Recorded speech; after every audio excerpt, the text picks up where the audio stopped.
Now, it was close to midnight, but Ben Calvert's house in Wakefield was still brightly lit. This had started out to be a triumphant evening for Ben.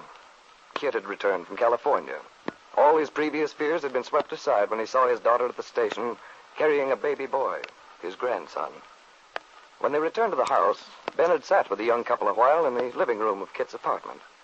Then he'd gone into Jesse's room to crow over his wife, point out how right he'd been when he insisted everything would come out as he'd wished, that Kit would come home, that her baby would be healthy. Sitting by the window, Jesse had listened. Then she called him over, pointed out a man's figure which could be seen walking away from the house in the light cast by the street lamp. It was unmistakably Bill Meade. Although Ben tried to hide it, he was worried.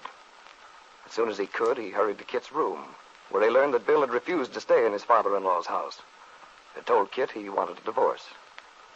Furious, Ben was determined to go after Bill, to bring him back. No, Dad, I refuse to struggle anymore. If Bill wants it this way, he'll have it this way. You don't know what you're saying. You're just tired, nervous. It's not like you to take this lying down. Yeah, maybe you're right. Perhaps I have lost my grip. I only know that I've done all I can. You don't know how much trouble I've taken to preserve this marriage. Oh, you have no idea. But I've reached the end of my rope. I can't take any more. Well, it's not going to be necessary for you to take any more. I'll bring that young man to his senses if I have to beat him into it. He's not going to treat my daughter this way. Not while I'm around to stop it. Well, Dad, what do you intend to do? I'm going over there and have a talk with him right now. You better go to bed, Kit. You look tired. And don't worry, I'm taking over.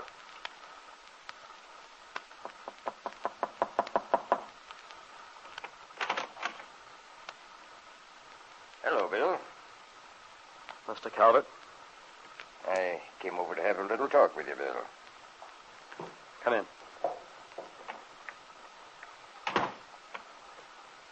Mind if I sit down? No, go ahead. Thanks. Bill, what's all this nonsense that Kit tells me about your not staying with us at 11th Street? It's not nonsense. I mean it.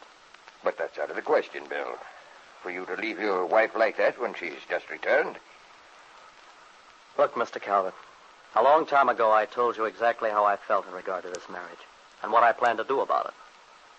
I told you that Kit and I discussed it before she went away. The only reason the whole thing wasn't settled sooner was because I promised Kit I wouldn't do anything till she came back. Well, Kit is back now, and there's no further reason for delaying things. Yes. Kit's back now. With your son. I'm amazed at you, Bill. You can sit there calmly and tell me you're leaving your wife when she's just given you a son. I'd like to remind you that there never would have been a baby if you'd been honest with both of us in the beginning. There's no point in going back to the past now. The baby's born. You're his father. I feel that responsibility very strongly. I don't intend to let Kit down on that score. I'm more than willing to contribute my share to the baby's support. Bill, you know that's not the issue. There's no problem about the financial care for the baby. I told Kit a little while ago if she wants to come here, live here with the baby till we get things ironed out, that's all right with me. If it's her pride that's involved... Pride? When a marriage breaks up, when a woman's just gone through all that Kit has, it means a lot more than that. What about Kit's feelings?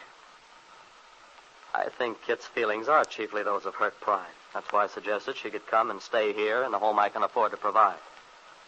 And when the interest in her return dies down, we can quietly get a divorce. You've got it all planned, haven't you? Quietly get a divorce. You'll find out it isn't so simple. I have a lot of influence in this town. There's a law, you know, to protect women from that sort of treatment. There's a law regarding the responsibilities of a father to his child. I just told you I have every intention of fulfilling my responsibilities to the child. But that doesn't mean that Kit and I should continue to live in an intolerable situation. Carry on a marriage which has no meaning. If the marriage has no meaning, it's your fault. Kit's done everything she could to make this marriage a success. You should know that better than anyone. Look, Mr. Calvert, this whole conversation's unnecessary. From the very beginning, you've interfered when you had no right to. No right I'm protecting my daughter's happiness. I disagree with you. I think you're protecting your own pride more than anything. And besides that, I think you're completely out of line and butting in. This is Kit's affair and mine. You've messed things up from the first, and I've decided I'm not going to take any more. You've decided? Yes. It's just hit me tonight that I've been wrong all the way through this thing. I've let you push me around. I've let Kit wind me around a little finger. It's no wonder you think I'm sort of a dope. Guess I've acted like one, all right. But I'm through now. From now on, I'm going to have something to say about what happens. You're talking awfully big for a man who can't even provide a decent home for his child. There's nothing wrong with this place. It's clean. The whole idea is crazy. The point is, you want to put me in the position of abandoning my child. And I'm not doing that. Kit can come here if she wants to while we make the other arrangements. You know Kit can't bring the baby into a place like this. Why not? You know perfectly well that isn't the real point at issue. The important fact is Kit's not in love with me. Now, doesn't it occur to you that Kit would be much better off not to be stuck with a marriage which can never make her happy? If the marriage can't make her happy, that's your fault. Perhaps it is, partly. But if that's so, there's nothing more I can do about it. I've tried. But there's been something wrong from the beginning. It's a little late to be thinking about that now. Nobody forced you to marry Kit at the point of a gun, you know. No. No, not at the point of a gun. But you wanted this marriage. And you got it. I realize that up to now I haven't had too strong a character in this thing. But that doesn't mean I'm going to continue letting you run things your way. I'll admit I've never thought a great deal of you, Bill Meade. But I never thought you were a complete heel. Now I know you are. All this talk about my managing things is just to cover up for yourself. You're running away from responsibility. How many times do I have to tell you that isn't so? I do feel my responsibility to the child. And I feel very sorry for Kit, too. I know she's been through a lot. You're taking a fine way to show your sympathy. Running out on her the night she returns. I know it doesn't look good. But I also know I'm right for once. You want me to stay in that house and establish a precedent. If I do that, I'll gradually get sucked in the way I did before. And there'll be the whole thing to go through again. What I don't understand about either you or Kit is you're pretending to be surprised and outraged. Kit and I talked this all over before she left. And I told you very plainly that I intended to get a divorce. What's the matter? Didn't you think I'd have the nerve? I didn't think you were capable of being such a contemptible coward. You can call me a coward if you want to. But personally, I feel I can look myself in the eye for the first time in months. Well, you'd better take a good long look. Because when I get through with you, you're not going to be a very pretty sight, even to yourself. Mr. Calvert, your threats don't scare me. I can make your life so miserable you'll wish you'd never seen Wakefield. Well, it wouldn't take much to make me feel that way right now. But I'm not afraid of anything you can do. Well, I warn you. If you want a fight, you're going to get one.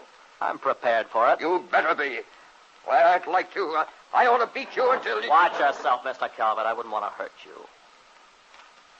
I've tried to remember you're a lot older than I am. Yes, I am a lot older than you. I'm also a lot smarter and a whole lot more powerful.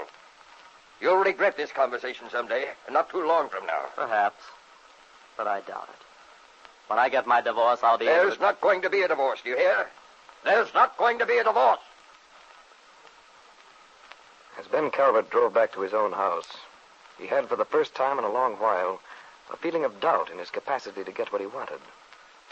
Tonight, he'd seen a strength in Bill, a determination which he'd never seen before. It had surprised Ben, made him uneasy. And yet he was determined somehow to regain his control over the situation. What do you plan to do, Ben? Do you believe that you can alter the young man's determination to put an end to the marriage? Or do you intend to fight in some other way? To use your power in the community and your wealth to get what you want?